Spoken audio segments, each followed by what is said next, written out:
Hi Booktube and happy Friday. I just got off work and I was greatly in the mood to sit down and chat with you. I feel like it's been a bit since I filmed a video, so I wanted to just catch you up on what I've been up to this week and what I'm reading and what my weekend plans are and that kind of thing.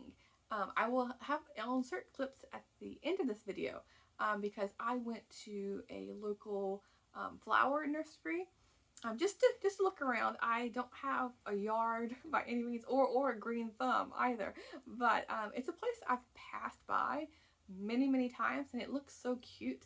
So I decided to stop by and look around, and so I got some footage of that. Now we'll insert that at the end of this video.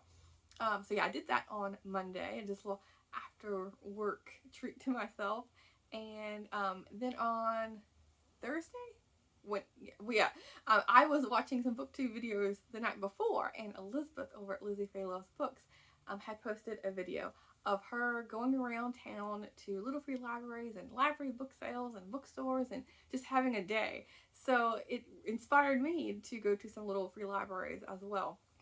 And I had 2 giant bags of books to get rid of. And no, I didn't end up filming anything because I thought about filming things like Little Free Library number 3 or something. So I was like, because I missed the beginning, then I was like, oh, it threw me off, so I didn't end up filming anything.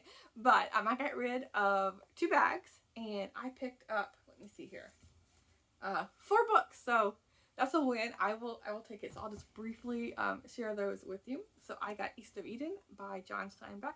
I actually have owned this copy before, this exact kind of copy with like the French flaps. It's funny, like they're I checked because like with classics I always make sure there are no underlining or highlighting, and there isn't, but there is some notes from someone who was like studying this book, and there's quotes, and well, at the end it says, "Enjoy the read. John Steinbeck is one of my favorite authors." So there's like little like comments to the person this was donated to. But yeah, I'm in the mood to reread this, and when I read this book years ago, I sat down and I remember not wanting to put it down. Like I remember I was tired that day. I can't remember what was going on, but I picked it up, and then I was like, my eyes were like scratchy and dry, but I just kept pushing through reading it. I just found it captivating. So I do want to do a reread of this summer. And I found book number 5, or graphic novel number 5 of the Babysitters Club. Dawn and the Impossible 3 by Ann M. Martin. Sorry if you hear any noise. There's some kind of construction going on across the way here. But the windows are closed, so hopefully it isn't picking up too much of that. But yeah, I've read the first one. I think the first one I actually got from a little free library, or was available at my actual library. I can't remember. But I know I've read the first one of this. But this is book number 5. And it is, it's the graphic novel is by Gail Galligan.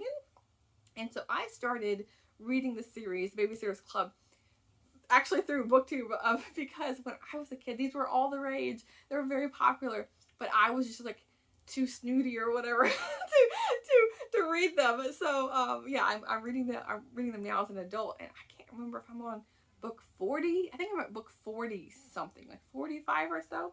Slowly making my way through them. But yeah, this is book 5. I'll just show you some of the artwork here. So here's some of the kids, and then here's some of the drawing on the background. So yeah, I'm thinking I'm not gonna like hunt down books 2 through 4 before I read this. I think I can just pick it up right away and read it that way. And then I got a YA book, American Panda by Gloria Chow, and let's see, it says it's 17. Meilu should be in high school, but skipping 4th grade was part of her parents' master plan.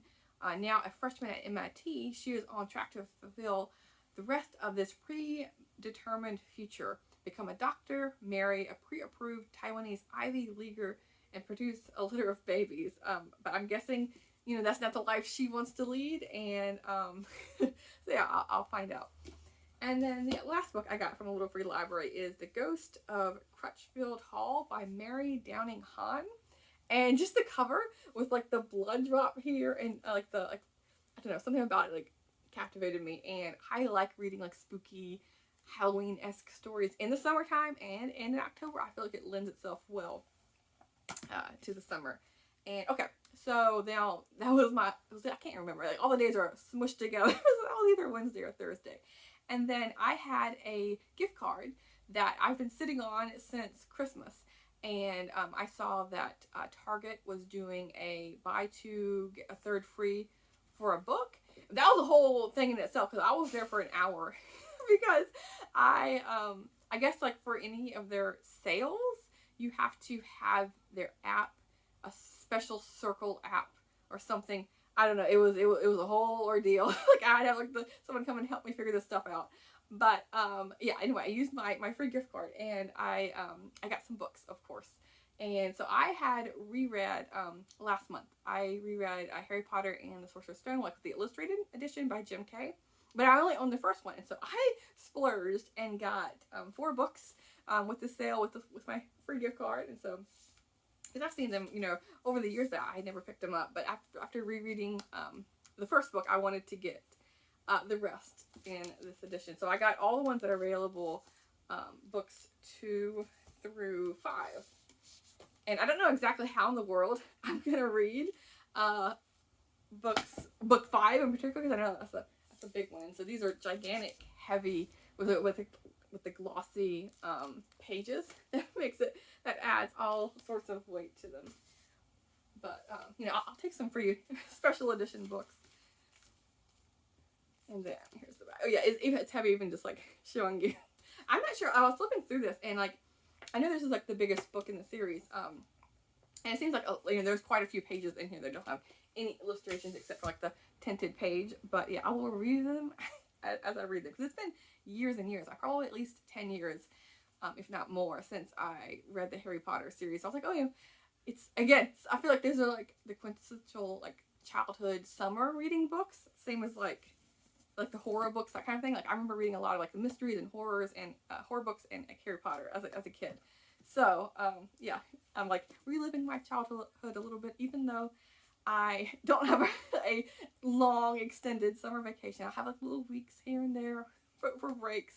But yeah, you don't need to have all the time off to make time for reading, you know, children's books or summer books or what have you. Okay, so then speaking of making time for reading, I don't have any particular plans this weekend.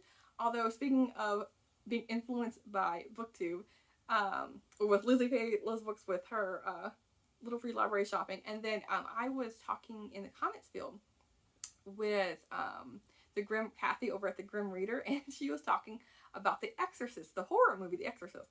I have never seen it, and I am not a it's funny, we're just talking about horror books, but I can read these completely fine, no problem. They're not my go-to, but if I'm occasionally in the mood to read them. But horror movies are a whole other ballgame, because I do not like the jump cuts or the flashing things happening, and it's all of it's too much for me. But so I was talking with her, and she was saying it's an older movie, and so there aren't as many jump scares in there. So we'll see. My plans tonight, Friday night, is to sit down and watch that movie. So so yes, that's another like booktuber influenced thing. But yeah, anyway, going back to my plans for this weekend is I'm just gonna stay in. Like, it's not that hot here compared to what it has been, but I think I'm still in the mindset of being like, you know, staying in, staying cool. So like, I don't mind if that just continues on this weekend, even though it's, you know, nicer weather. So I'll have lots of reading time. So I just have like the dust jacket here. But I am slowly making my way through The Friendly Jane Austen by Natalie Tyler. And this includes lots of like little facts and figures and statistics and things like that. But it also is an interesting kind of book, but it also includes a breakdown and interviews and little things and little quizzes and things like that of each of Jane Austen's main works. And so through reading this, because my initial Jane Austen TBR for Jane Austen July was for Jane Austen's actual books, was just to read the Watsons and Sanditon. But through reading this book, I was like, I just can't resist. So I reread Pride and Prejudice, and so then I read the little the chapter on that. And so now I'm listening to them on audiobook. And so now I'm on Northanger Abbey. So I'm going to read this book slowly as I get through all of Jane Austen's books. And so I might be able to, fingers crossed, read all of Jane Austen's works and then, and then complete this book as well. So that's kind of fun. And then, let's see here. I'm also in the middle of an ebook.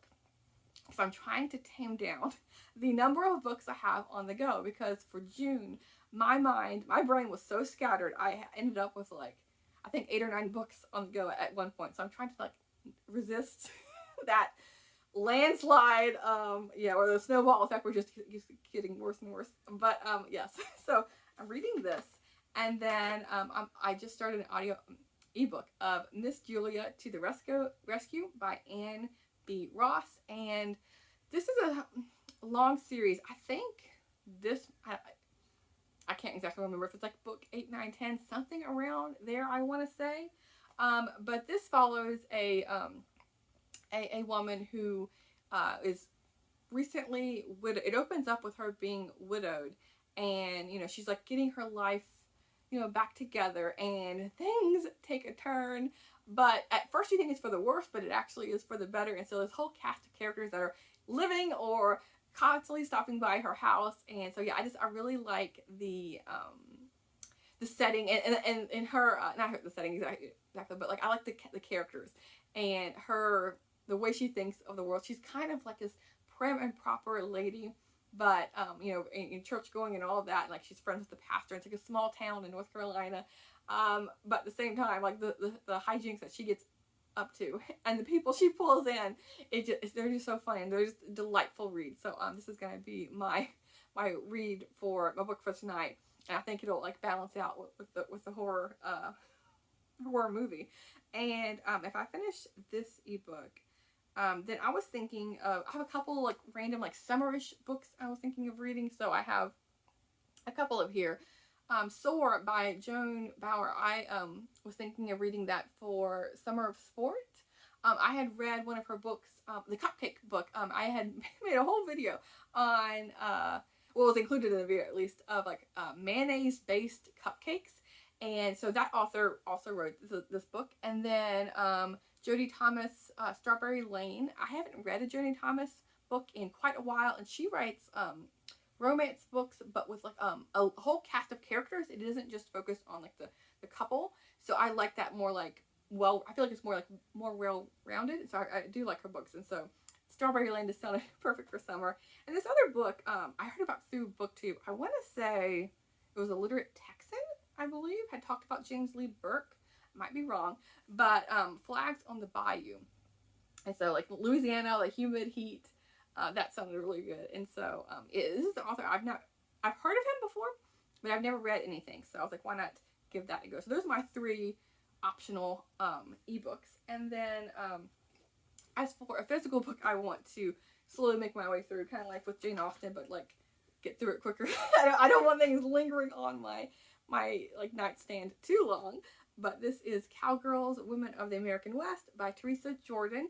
And this is left over from June on the Range. I didn't get through all of the books I had on my TBR, but I feel like westerns and cowboys and cowgirls, that kind of thing, it still lends itself quite well for July and August. And so I'm going to like keep reading some of these books because I have quite a few. I still need to organize these bookcases. I'm doing it shelf by shelf, a little bit at a time, but we're still getting there because I took because they were on the opposite wall. So I took all the books down and I switched everything around. So now there's all 3 of my bookcases are lined up against this wall. And so I think it looks a lot better.